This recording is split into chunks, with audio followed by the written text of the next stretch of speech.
You're going to have sometimes low moments when you won't want to get out of bed. You just want to stay there. At times you won't want to come out the house. It's hard living. Life is hard. It's hard handling just the tragedies of life. It's hard. When you're working on something and you put everything you have in it, and it doesn't work out, you lose your money and other people's money. It's hard.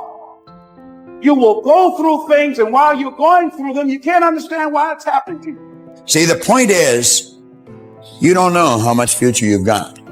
What's gone is gone. There's absolutely nothing you can do about it. Some of you have had divorces. Some of you have probably had bankruptcies. Some of you have had terrible things happen in the past. But what's gone is gone. It's in the past. And to spend your time focusing on the past is to spend the only thing that you've got, and that's what's right here, right now, because the sand never stops running. This is all we've got. And to spend your time now thinking of what happened there is making absolute certain that the future is going to be the same as the past. Now, I don't suppose many of us spend a lot of time thinking about that. A lot of us spend a lot of time making that error. Now, you can either accept that or you can get to work. That's all it is. You just begin. You do the math. You solve one problem and you solve the next one. Whatever drama you may be dealing with, this is not the end of you. No matter what it is not the end. You can't quit now. And the only way out is through. All you do is you fall down, get back up again, fall down, get back up again, fall down, get back up again. That's how you win. You got to be bold in life, ladies and gentlemen. If you're not bold, if you're not standing up inside yourself, if you're not willing to call into being the highest and the strongest that's within you when you're facing life's challenges, life will trample you. But see, when you discover the truth of this goodness, this power that you have within you, that truth will set you free from ever being a victim in life. That truth will enable you to handle things with a level of equanimity that will surprise you. Getting unstuck means that you are going to start living life on your terms, rather than just gliding through every day on automatic. That you have a special power within, that you know that things are going to get better for you. You know that you can handle this. And because you want some different kind of results in your life, you've got to decide that I'm going to go all out. Now listen to me. I don't care what you're going through. If you're not dead, he ain't through with you yet.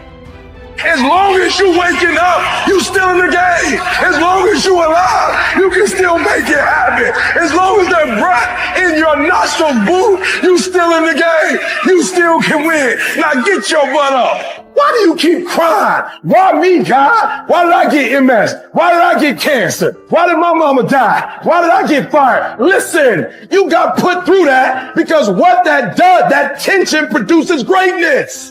Stop running from it and run to it. Lions don't cry. Lions don't give up. Lions don't quit. Lions hunt. That's what we do for a living. We turn tragedy into triumphs. You'll never obtain any substantial measure of material wealth if you insist upon living your life as if you are looking back through your rearview mirror on your automobile. Nevertheless, it seems to be a very common error which many people have turned into a habit. Let the dead bury the dead. Let it go. I don't care how bad it was. Let it go. 5 years from now, 10 years from now, when you look back in retrospect at that terrible thing that's happened, you're going to find it was probably one of the best things that ever happened to you. Advancement of all kinds is preceded by a crisis. The greater the crisis, the greater the opportunity for advancement. Or you could put it another way. You could say, out of all confusion comes order. A higher degree of order than that which existed prior to the confusion. Because you see, the confusion was a learning state. Remember, I was pointing out that business is fun. It really is. I see business as a game. It's a game we're playing, and we play to win. And when we're winning, we're having fun. And when we're losing, we're learning. Let's treat both of the experiences exactly the same. They're learning experiences. Now we say, remember the old adage which says, let the dead bury the dead. Stop looking back on your life and worrying about the things which have already occurred and which you can no longer alter. It's like trying to change the time you got out of bed this morning. You're never going to be able to do it. That stands for eternity. You cannot go back and change it, since you cannot let it go. Pursuing that kind of mental activity will never lead to anything worthwhile, any worthwhile accomplishment in your life. You should understand, moreover, that all accomplishments in your life, you should understand, moreover, that all of the great achievers of the past have been visionary figures. They did with their life what, like Scott was saying, he does with his music. He heard it in here. They see their life in here. They're building visions of a great future. We've got a vision of a great company. We've already got a great company. We want a better one.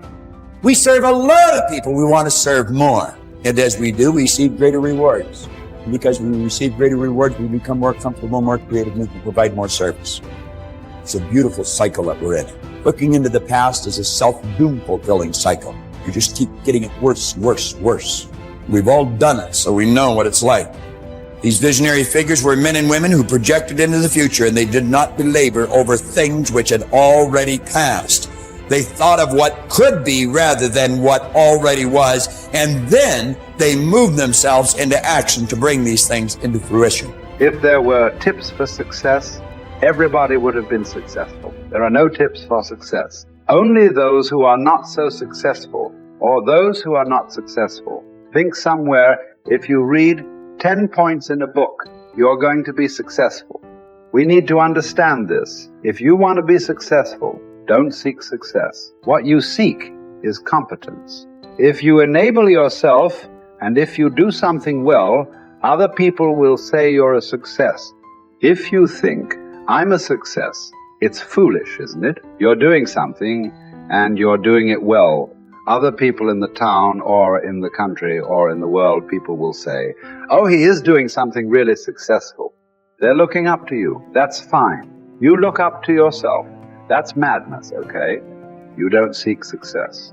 You seek empowerment, you seek competence, you do it. David Goggins, he wrote me last night, and I can't repeat what he said verbatim, but the basis of his message was, be the guy who embraces the ugly, the miserable. Be the guy who embraces hard work, the grind. Don't be afraid of being hurt. Don't be afraid of sacrificing some blood. Deep inside yourself, are you a good guy trying to be bad, or are you a bad guy trying to be good? That's a good question. I think I am a bad guy that's trying to be good. Just because religiously we're all sinners. We're all sinners. We're born into sin. I hate you. I hate you. He still sucked. Let me tell you what I don't suck at is, you saw already. You were crying on Ken Velasquez's shoulder. So well, I'm gonna prove.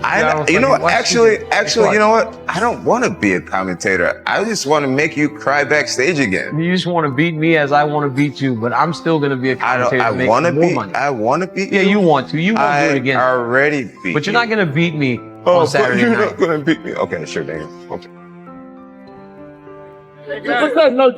So what is that like being John? Like, what is that like thinking there isn't another man on the planet that could do anything to you in hand-to-hand combat?